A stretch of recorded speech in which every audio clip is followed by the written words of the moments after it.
Maybe the best recruit we've ever yanked out of the transfer portal to be a part of our ESPN family. Nick Saban joins us now from SEC Media Days. And, Coach, you're a high-priced recruit for us.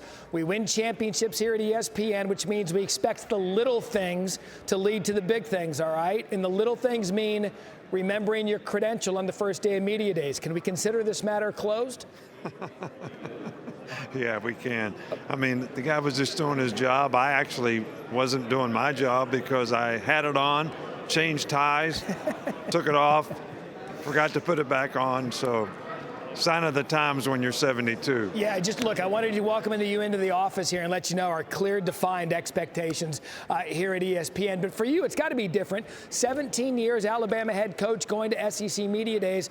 This time around, you're talking about Media Days. What's the difference between the two for you? Well, I think it's just, to look at the league from the outside and look at all the competition in the league and the coaches in the league and understanding what these coaches are going through. SEC Media Day to me was always D-Day for the season. Because, you work on developing your team, but all of a sudden when you come to SEC Media Day, you realize there's competition out there, and the season's coming up, and it's coming up quickly, and you need to get ready to roll. Yeah, we just heard from Commissioner Sankey there a moment ago with Texas and Oklahoma joining the league. For you, you know this league better than anyone. What's going to be the biggest adjustments for both of those schools joining the SEC? Well, I think it's going to be the difficulty of the schedule. I think coaching in the Big Ten before and other leagues in college, the SEC requires you to play really well every week because you're going to play 7 or 8 games where the other team's as good as you are and can beat you. So this is probably going to be the biggest adjustment those two teams have to make is the quality of schedule that they're going to have to play within their league. And look, change is the common word in college football nowadays. Maybe the biggest change we've seen in quite some time, the 12-team playoff. How will that impact the entirety of the season? Oh, I think it's going to be great for the fans because instead of having, 6, 7 fan bases interested in the Final Four like we've had in the past, there's going to be 25, 30 fan bases still having the opportunity to get in a 12-team playoff. So I think it's going to be a real positive. Now, I think the thing that's going to impact the teams is you're going to need more depth. You got to be able to get through the season. You got to play with more consistency, but you're going to have to play more games. And I think that's the thing that each coach is going to have to try to manage his team through so that they have a chance to be playing their best football at the end of the season. I want to get into really a football aspect of it because you were renowned for your game planning, being prepared once you got to the field on Saturday. And as I said, change, a big part of college football. There's a new 2-minute warning rule. How might that, like when you go into a game plan and impact play calling, that new 2-minute rule, how might that affect a flow of the game for the first time in college football history? Having had the 2-minute warning in the NFL for the 8 years that I was in the NFL, it really just amounts to an extra timeout.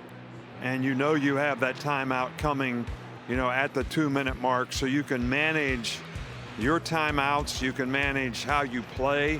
In other words, you might not want to go 2-minute until the 2-minute warning, so you shrink the clock. A lot of people don't really understand that 2-minute before the half is totally different than 2-minute at the end of the game. 2-minute at the end of the game, it's clearly defined what you need to do so you can go do it. But you're just trying to steal a score before the half and hopefully not give the other team back the ball so that they can score on you. Yeah, I find this fascinating. I think it's one of the things that kind of slipped under the radar in the offseason. Once we come to Saturday, it's going to be a fun one to watch. Now, no one knows Alabama and the program better than you. Talk to me about the biggest strength you believe the Crimson Tide have this year. Well, I think Jalen Milroe obviously is a guy that's a fantastic athlete, and when he stays in the right place emotionally and focuses on the next play, and he's a great competitor, not get frustrated when things aren't going exactly the way he wants them to. If he can just stay on that path, he has a tremendous impact on the offense. I think they have good skill players. I think they have good backs. I think the questions come on defense, especially in the secondary, because so many guys left, at the end of last season. It's going to be difficult to replace them, but how some young people step up to the challenge in the secondary is going to be a real key for him. Have you allowed yourself to be available to Coach DeBoer during the transition? How much of that was there from you from the retirement until, say we sit here today? Yeah, I've made myself available. I don't go in the building. I don't try to meddle in what they have to do, but I want them to know I'm there to help them every way that I can. I've met with the defensive coordinator numerous times. I've met with Kalen numerous times. So recruiting coordinator numerous times. So we are there and we are available, and hopefully we can help them be one of the most competitive teams in the league.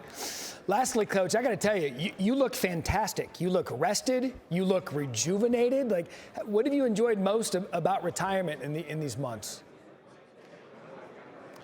Well, I'm not in a hurry. You know, I've spent 50 years of my life being in a hurry.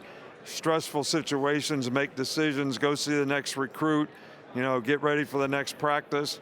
And all of a sudden you don't have to do that. I didn't even know I was in a hurry for 50 years. So the stress level is not the same.